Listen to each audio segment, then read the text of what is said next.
Welcome back to Bazooka Kickboxing and MMA. Today's episode, powered by Hayabusa, is all about 3 ways to be a calculated brawler.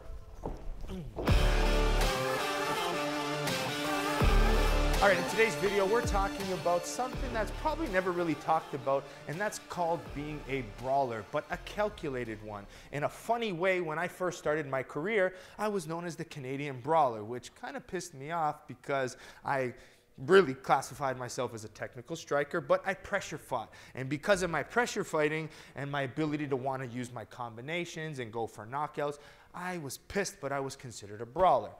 As I got more experience and got into glory, that's when people really started valuing my pressure fighting, my level changes, my combinations, and my technical side. But there was times where being called a brawler is still not understood. But I want you to bring that energy, that attention of that brawling, because there's times in fight you're going to have to go out there. You might be down, on the scorecard and you need to go for things, right? Biggest example for me was my fight against Nikki Holtzkin. It was so close in the last 10 seconds, I did uneducated brawling where I just decided to throw, and then that's where I got caught. So this video is about how can you brawl, get that knockout, get that finish without you getting caught or getting hit in those scenarios, all right? So let's give you 3 different ways that you can do that. Now, the first thing, what I talked about that pissed me off, which called me the brawler, was pressure fighting. But with pressure fighting, okay, the last thing I want to do is, as I'm pressure fighting, I don't want to open up as I'm pressuring, because that's what they're doing. They're drawing me in, they're looking to tie me in, and I'm going to get caught. The Jose Aldo, Conor McGregor.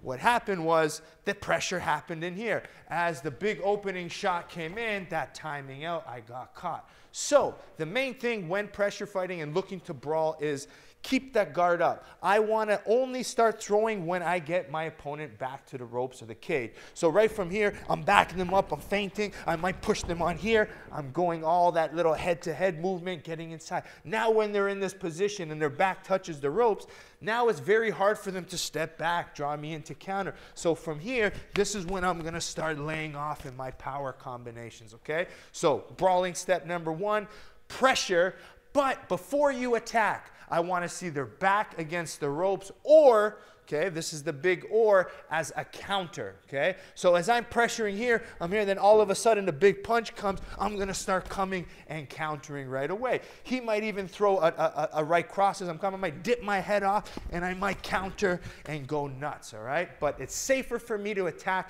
using a counter than by backing him up and throwing from here, because I'm going to get countered. So step 1, pressure them, get in their face, look mean, look aggressive, build in feints, build in hand pins, build in feints. So you're running at them, you're creating these different illusions to tire them, feinting them out, grabbing them here. Then when they're here, boom, boom, boom, boom, you start unloading those big power shots, get those combinations, get the finish, okay? Back them up, look for counters, number 1. Now, number 2, once you have them here and you're pressuring and you're starting to brawl, the biggest problem that happens is you get that inside, you got them shelled up, and then we see this.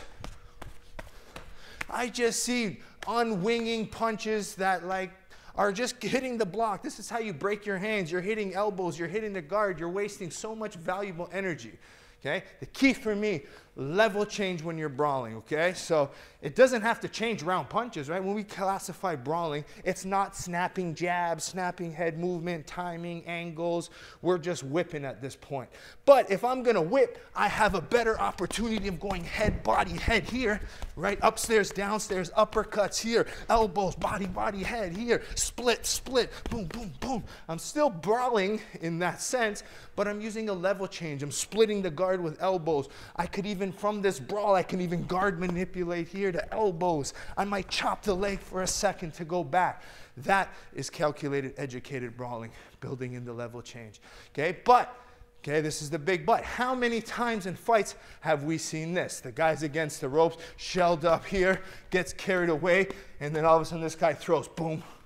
And then the person who's winning, you finally got them there, you almost knocked them out, you just got too carried away, you left your chin on a center line, and then boom, you get knocked out, okay? So what I recommend for that, when you do this and you have them shelled up, okay? It's a wounded animal. They're very dangerous. I highly recommend punching in 2s to 4s with the level change and the angle change, of course. So instead of just going 1, 2, 4, 5, 6, 7, where it's just going to keep coming, I might go 1, 2, 3, back up here, 1, 2, 3, back up here, 1, 2, 3, boom, chop up here, 1, 2, 3, back in here, 1, 2, 3, boom, boom, boom. And then I always reset, wait for a counter. And then right from here, I might feint before I go again, just to make sure. Because if I feint and I see him react, boom, I might do that, or he might even react. I might block it, boom, and then bang, bang, bang, boom, feint again, he throws again, block, boom, boom, boom, and create an angle. So I have to start using feints, counters, okay, and level changing, but making sure I don't get carried away with multiple punches so I don't get hit. The third one, if you can, when it comes to the brawling, is make sure you create a little angle. If I just sit on center line here and then the punch comes, I'm here and I'm easy to get caught. But all of a sudden now, if I create an angle here, one, I'm harder to get hit, but ultimately my main goal is to split this guard. I don't want to waste all this energy. So as I'm brawling here, I'll do what is called that Mike Tyson even, and I might even come to this neutral stance so I could shuffle angle here, create an angle head, body, head with angles and uppercuts, all right? That's gonna help you rip the body, create the angle. Because if I just sit here, okay, I can't get my hooks in. It's very difficult. But if I all of a sudden take what I call the T stance from this position here, okay, basically my hands are splitting his guard. Whether I'm here or here is where I want to be, okay? Behind the guard, through the guard. Come over here, through the guard, around the guard. That's going to get me my knockout. Mixing the level change, and there you go. You got calculated brawling, all right? So quick little recap. Should you be brawling? Ideally, you want to be winning the entire time, picking away. That's the ultimate goal. But let's be realistic. The higher you get, you might have to push. You might have to go for that knockout. You might have to sit in the pocket and exchange, right? Learn from me. There's more of a calculated way to do it. Don't just sit there with your hands down swinging. That's when you get caught, and then that's when you can get hurt and lose, all right? So practice these strategies, right? Number one, you got to just make sure, okay? The first thing, you pressure. Get them against the ropes. Look to counter shot. When they're there, look for level changes. Don't do 20 punch combinations, 3 or 4, get that guard back up. Last but not least, take some angles. Look to split the guard, uppercuts, hooks, angles, hand pins, all gonna keep you safe while still going for that aggressive way to get that finished, okay? Make sure you support our channel by supporting our sponsors. We got Hayabusa by going to Hayabusa Fight, all linked below. T3 Glove Line, my personal favorite. We got Perfect Sports Nutrition. Using code Bazooka20 will get you 20% off your supplements. Last but not least, we got bazookatraining.com, online curriculum taught by me for less than $10 a month, and every single Monday you get brand new videos that are split up between home workouts, bag workouts, sparring drills, tutorials.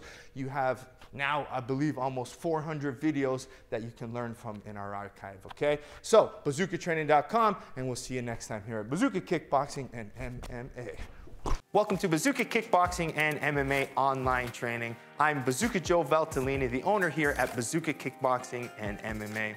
Over the past year, I've designed and created a website to teach Bazooka curriculum at home and across the world.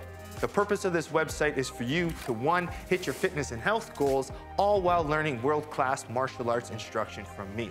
The beautiful thing about this website, it's geared for all levels. So if you're learning martial arts for the first time as a beginner, we help you progress into the bigger stages. And if you're a pro fighter, guess what? We have different fight concepts for you to improve your tool set and your skills in the ring or cage. As the fastest rising kickboxing world champion and a lifelong martial artist with over 30 years of experience, I've been able to combine my passion for martial arts and teaching to create this website.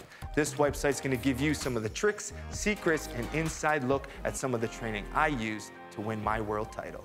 Once you subscribe to this site, you're gonna be getting weekly training videos and tutorials that you can do from anywhere. The sections are broken up into 3 parts. The first is bag workout. So if you have a bag at home or at your gym, you can use these workouts to supplement your training.